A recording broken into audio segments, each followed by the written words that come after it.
I recently saw an article titled, "An already miserable, unaffordable housing market is getting more expensive." So that poses the question, are we in the worst housing market ever? So today we're going to look at some key data and find out whether that statement is true or untrue.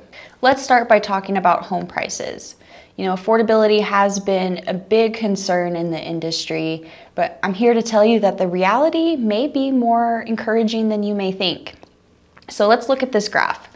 So this graph shows annual home prices back to 1990. This blue line represents a steady 4% trend line, which basically means that on average, home prices increase by 4% each year. So in 2023, we're projected to hit a median price of about $382,000, which is only 7% above the historical average, 7% of where we should be, which is not bad. It's not bad at all. Now you compare that to the pre-2008 crash levels right around here, we were about 21% above the trend line. So there's really no need to be scared off by prices. The market is not in an overinflated bubble. So another key piece of data to look at is mortgage rates.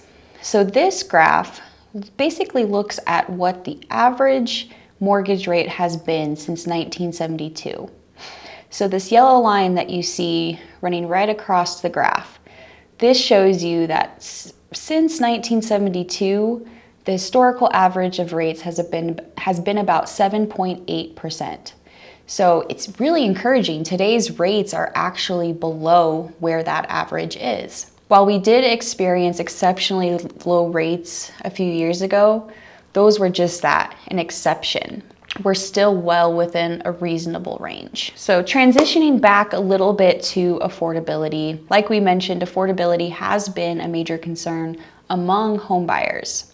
But let's kind of put that into perspective just a little bit. So take a look at this graph. This graph essentially measures affordability in terms of the percentage of income dedicated to mortgage payments. So historically, you'll see the blue line shows that the average has been about 27%. So 27% of your income is dedicated to your monthly mortgage payment. Now going back to 1971 right here, you can see that nearly half of homeowners' income was allocated to their mortgages. Now this one reason can be due to the high interest rates that hovered around 17% back in 1981. So today, you'll see 2023, only 29% of your income is going towards the mortgage.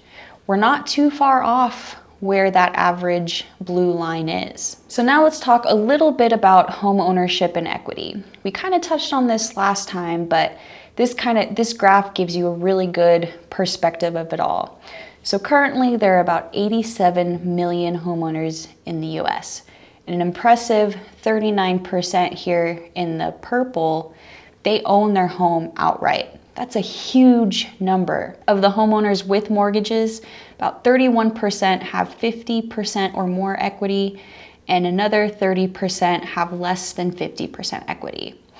So kind of a cool stat, 7 out of 10 homeowners have at least 50% equity in their home. There's never been that much equity before, so the possibility of a crash happening is highly unlikely. It's no secret that inventory levels have been a topic of discussion lately.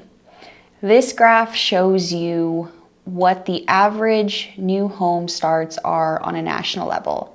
So this blue line represents the average, and it's looking right about 1,000 new home starts each year. Now keep in mind these numbers are in thousands. So you can see, from 2008 all the way to 2019, we were underbuilding. And so this has hurt a little bit of that inventory gap. The good news is that builder confidence is on the rise, and new home starts are projected to reach about 900 this year.